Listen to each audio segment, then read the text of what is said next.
नमस्कार। आज का हमारा टॉपिक है सब्सिडरी अलायंस या सहायक संधि की नीति।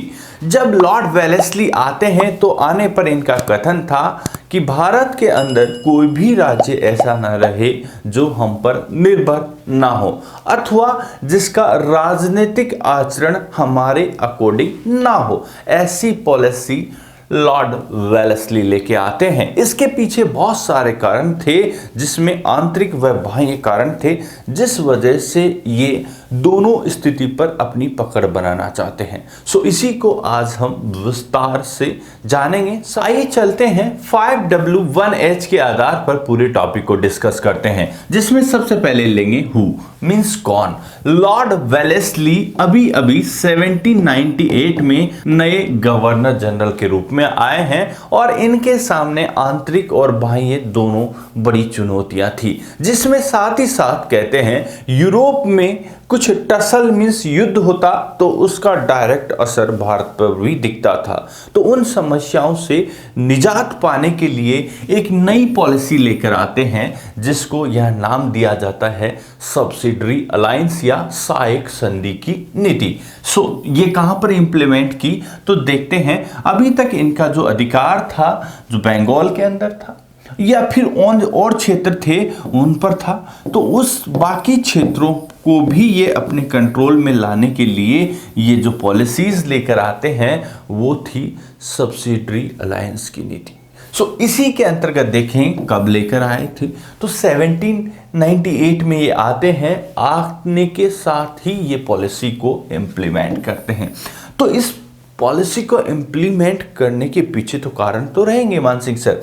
For control of the territories, ये जितना भी क्षेत्र दिखाई दे रहा था, कहते हैं मराठा इनके अभी पीछे हैं, मैसूर से खास इनका कोई उतना लिंक नहीं था, इनके प्रभाव में नहीं है।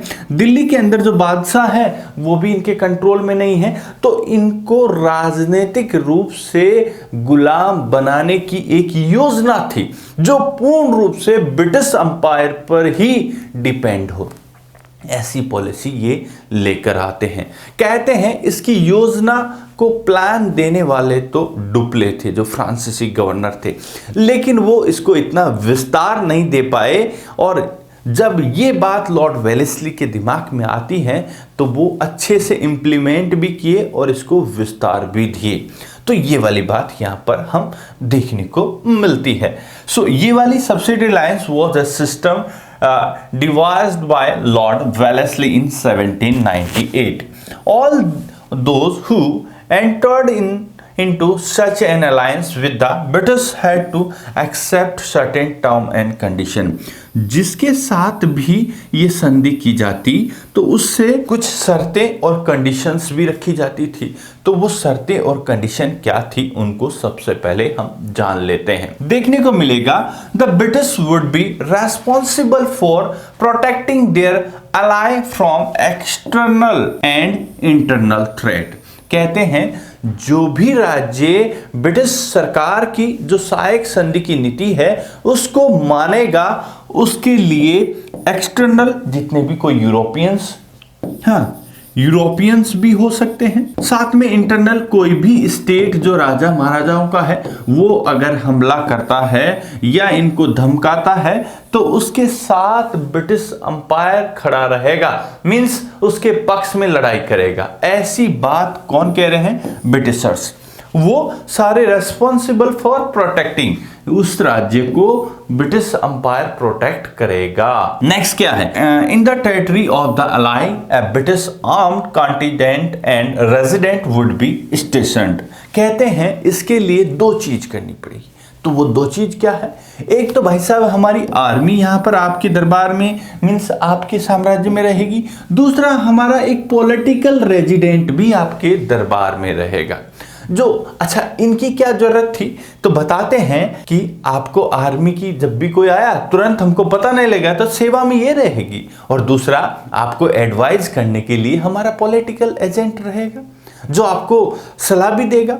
तो क्या ये बात सही है? तो आगे चलकर इनका निष्कर्ष भी निकालेंगे। पहले the alliance would have to provide the resource for maintaining this contingent. कहते हैं जो आर्मी हमने आपको दी है उसका भाई साहब आपके लिए काम करेगी तो पेमेंट भी आप देंगे। अगर आपका बड़ा क्षेत्र है तो आप हमें रिसोर्स दे दीजिए लैंड के रूप में, अगर छोटा है तो आप हमें कैश पेमेंट देंगे। ऐसी व्यवस्था करते हैं कौन? ब्रिटिश जो गवर्नर जनरल। ऐसा करिए कि आप अगर हेल्प ही कर रहे हैं तो फ्री कर दीजिए। नहीं नहीं नहीं नहीं, फ्री क्यों करेंगे? जब आपके लिए है तो पेमेंट भी आप दीजिएगा। अब क्या इन्हीं के लिए काम करती थी ये आर्मी? ये भी जानेंगे, अभी रुक जाइए। The ally could entered into agreement with others rulers और engage in the warfare only with the permission of the British. Okay, कहते हैं कि अगर आप किसी भी राजा महाराजा या किसी भी यूरोपीय शक्ति से कोई बात करते हैं, कोई एग्रीमेंट साइन करते हैं या कोई युद्ध करते हैं, उसकी पहले आपको ब्रिटिश गवर्नर जनरल से परमिशन लेनी पड़ेगी। ऐसी शर्तें इनकी रहती है साइक संधि में। किसकी? ब्रिटिश अंपायर की। ओके, तो ये वाली बातें यहां देखने को मिलती है। तो अब ये बताइए, ये तो काम कर रहे हैं राजा महाराजा के लिए, तो क्या ये उनको इतना चाहते हैं राजा महाराजाओं को कि उनके लिए इतनी सारी हेल्प कर रहे हैं कि प्रोटेक्ट करेंगे, आर्मी रखेंगे, सेवा देंगे? तो अब इसका एक पहलू तो शर्तों का देख लिया, अब दूसरा पहलू अब देख लेते हैं। ठीक है, यहां तो ऐसा लग रहा है कि जैसे भगवान उतरा है राजा महाराजाओं के लिए। कहते हैं कि इंटरनल और एक्सटर्नल थ्रेट के लिए केवल ये एक गुलाम मींस स्लेव बनाना चाहते हैं राजा महाराजाओं को, ताकि अगर ये दूसरों से मिल लिए या दूसरा इनको प्रोटेक्ट कर लिया तो इनका कौन? ब्रिटिशर्स का इंपॉर्टेंस खत्म हो जाएगा। इस वजह से ये सभी राजा महाराजाओं की को अपनी पॉलिसीज के अकॉर्डिंग मतलब ड्राइव करने की कोशिश कर रहे हैं। अब नेक्स्ट ब्रिटिश आर्मी रहेगी और रेजिडेंट रहेगा।